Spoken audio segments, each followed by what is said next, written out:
Are you Chief Chris Kyle? Yes, sir. My name is Mads. We met in Fallujah. You saved my life. Did you speak to balance? I did? Yes, sir.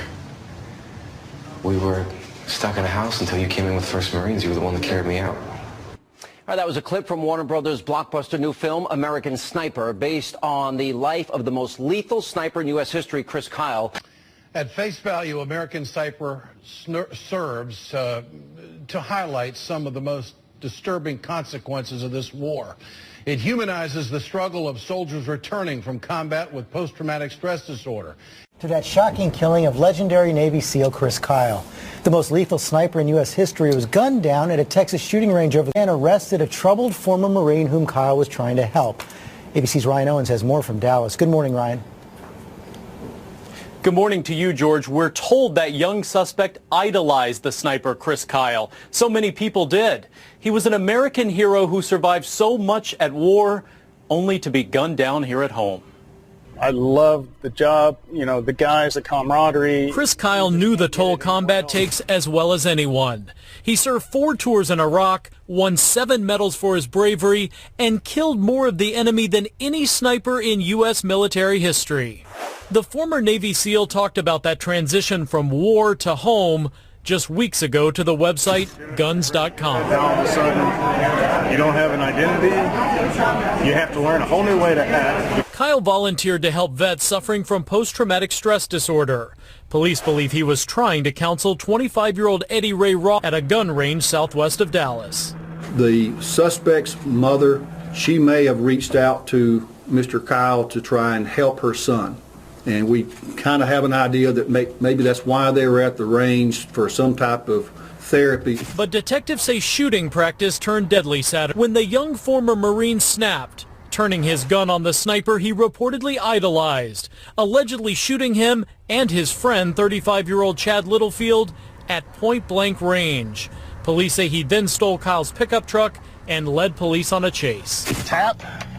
Rack. Kyle, a sniper who could hit targets the length of 21 football fields away, found success at home too. He was a best-selling author. In his autobiography, American Sniper, he writes about killing so many Iraqi insurgents, put a $20,000 bounty on his head. But the 38-year-old said his biggest accomplishment, being a husband and father to his 2 young children. You know, 95% divorce rate in the teams, and I made it out with my wife. Yeah. So and we're doing great now. That young former Marine, the suspect, is being held on $3 million bail.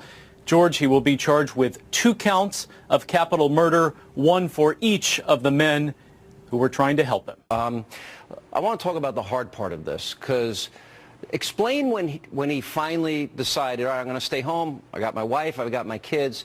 He struggled a little bit, at least according to the depiction in the film, and he found an outlet for this. And that leads us to a really heart-wrenching, sad ending. Talk about that in your own words and the lead up to that. You know, it's a really interesting thing, and Chris was a very intelligent person, even though he never liked me to say that to people. But you know, he did go through a hard time, and I think it took us both by surprise, a really a difficult time transitioning back to the lack of the brotherhood, the lack of having people who would die for you in your workplace every day. It's a huge transition. Explain, you know, it's so sad considering all that he'd been through and all the time that he spent in theater in a war zone. Explain the circumstances surrounding his death. You know, I'll never know a way to justify it or have it make sense. You know, I still have the 2 sentences that run through my mind without me being able to really control them, and it doesn't make any sense, or I don't understand. And I think that's a common thing for people who are grieving or who lose someone unexpectedly to feel for quite a long time. I think the horror of it really is that, you know, this man, this evil, took the lives of 2 really good men. You know, Chad Littlefield was a father and a husband and a good friend, and Chris was the same, and they were just there trying to help him. So I think the horror of it is that they were there trying to help, and that somebody could turn his gun and intentionally kill two people in cold blood. That's where the horror is, I think, for me. And an Iraq War veteran has reportedly killed 5 family members, seriously injured a 17-year-old, and taken his own life. It was stated that he killed his ex-wife, her mother and grandmother, sister, brother-in-law, and a 14-year-old niece. How could an ex-Marine deemed permanently disabled do such a thing? Perhaps the mystery is solved with the utterance of 4 words, not unfamiliar to veterans: post-traumatic stress disorder. It was reported that Bradley William Stone was in court for a child custody dispute with his ex-wife, who filed for divorce in 2009. Could the divorce have exacerbated his diagnosis of post-traumatic stress disorder by the Veterans Administration? And what other factors might have contributed to something as traumatic as mass murder-suicide?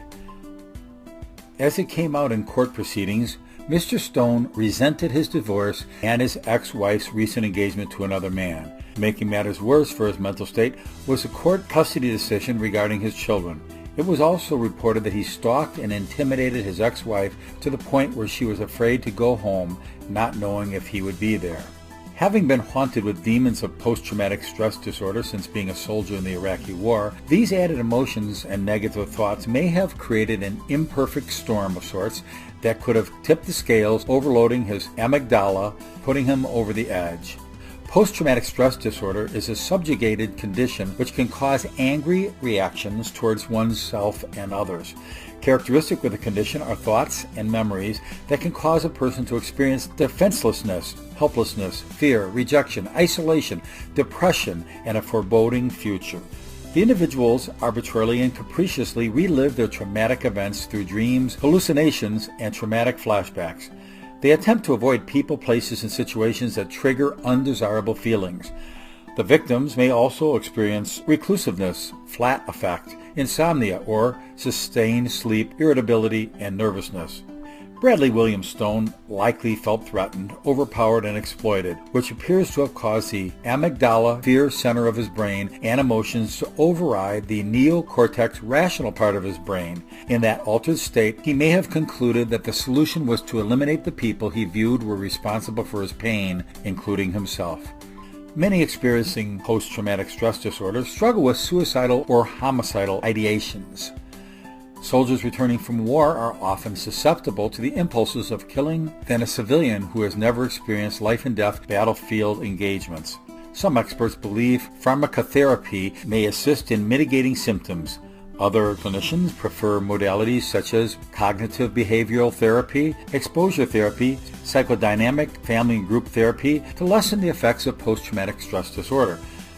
But while medication and therapy can be helpful in reducing the effects of PTSD, the best single mitigating tool to relieve post-traumatic stress symptoms is intimacy with God. King Hezekiah understood this as recorded in 2 Chronicles 32, verse 8, where he said, quote, "With him is only the arm of flesh, but with us is the Lord our God to help us to fight our battles."